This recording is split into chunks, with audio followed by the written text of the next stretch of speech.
Hi, this is Ted. The last video I did, I dug into the book of Job using ChatGPT, and I learned that there are 4 different schools of thought represented by Job's friendly advisors. All of these schools of thought come up short. First of all, AI is getting so much better with making up stuff. In other words, it doesn't make up, like last year, 2 years ago, when I was first using ChatGPT and other large language models, I was finding all kinds of mistakes. I'm just not finding that anymore. They're pretty good. Nevertheless, you cannot let ChatGPT or other large language models be the ones in control. You are in control. So you need to challenge it. You can't accept things that it says unless you can either know it already or be able to support it. So I ask ChatGPT regularly for sources. Many times something like Perplexity and some of these other large language models will give you the sources right up front. ChatGPT in 2025 in February, it does not do that. But you can ask it, what are your sources? And it will tell you. And the sources I got from what I gave out last time were really good. Oxford University and a few other places. All right.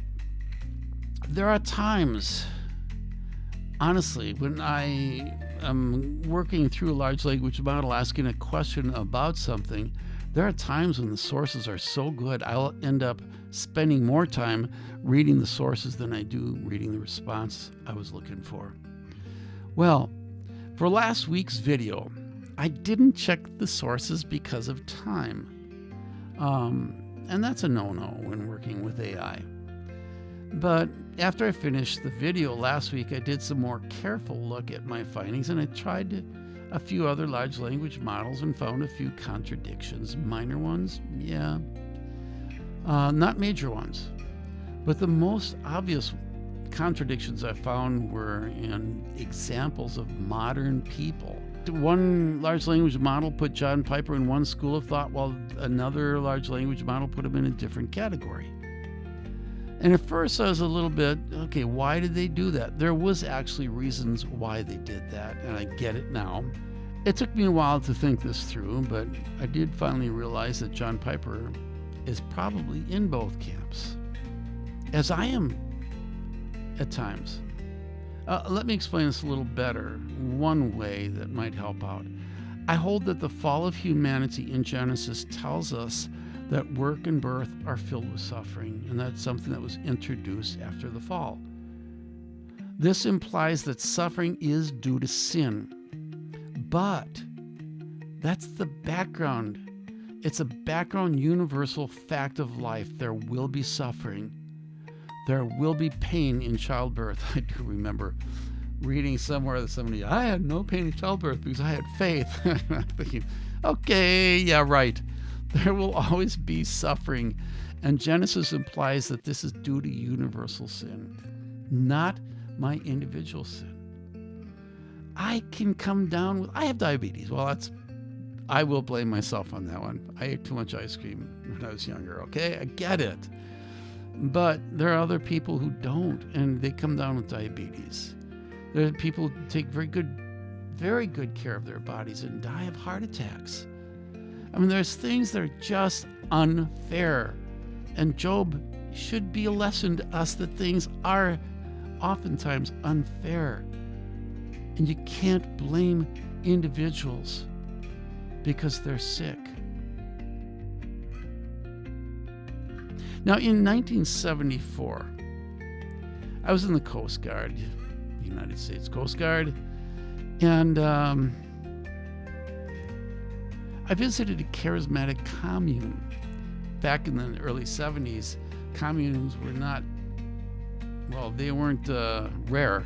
There were a lot of young communes, Jesus Freak communes, stuff like that. But this was a solidly charismatic commune, and all surrounded around their prophet, their man of God. And there was a girl in the group. Now, most of them were guys from the base that I was at, and that's why I was invited to go there and have dinner with them. But before dinner, there was a girl who was in the other room, and she was sick. And the leader, the prophet, went in, and we all prayed for her. Cool. And he said, I have a word from the Lord. You always have to stand up and be very authoritative. There's somebody in your group, somebody at your work you didn't forgive. Who is it? It's a man. I don't work with any men. No, the Lord's telling me it's a man. Well, there's a janitor. That's him. First of all, this is what fishing. This is something that psychics do. They give you something, and then they look for you to be able to give them more clarity, and that's what he's doing.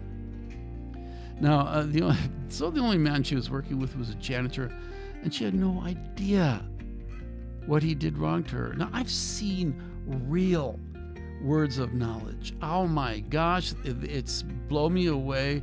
The person knows what they're talking about. They come to Jesus about it. I mean, it's massive. It's totally. And I've received words of wisdom and words of knowledge that just cut to the heart. And I know it's directly from God. But I could see this was just a copy of a copy. It just wasn't even real. That girl had not sinned, but somehow he was convinced that this girl sinned somehow. So she confessed, repented of a sin she didn't even know she had. This is the type of garbage that Job's friends did. They just assume, because he's gone through so much tragedy. First of all, the amount of tragedy he's gone through is not natural. So there must be a reason. And they cannot fathom that had nothing to do with Job. Well, actually, let me take that back. It did have something to do with Job. He was too godly. He was too good. And there is this cosmic game that God and Satan did with him, because God was convinced that Job would stay true.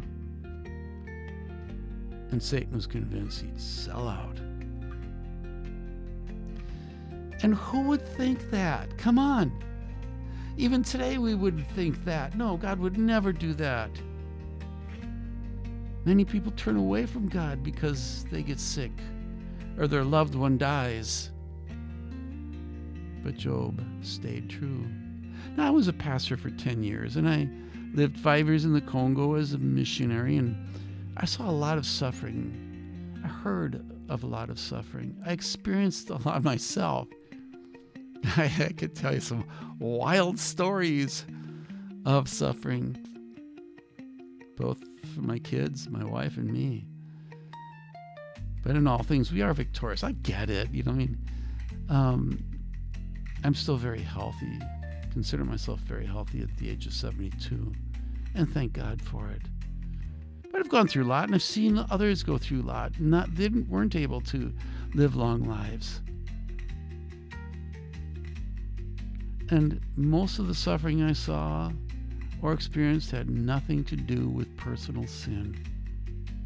Nothing at all.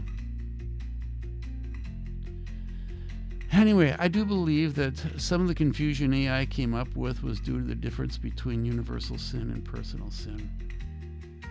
AI is not perfect, and for that reason, we need to check sources and work with it rather than letting it be our master. Don't let it be your master. A hybrid approach is awesome. It's a tool that's given to you. And this is Ted.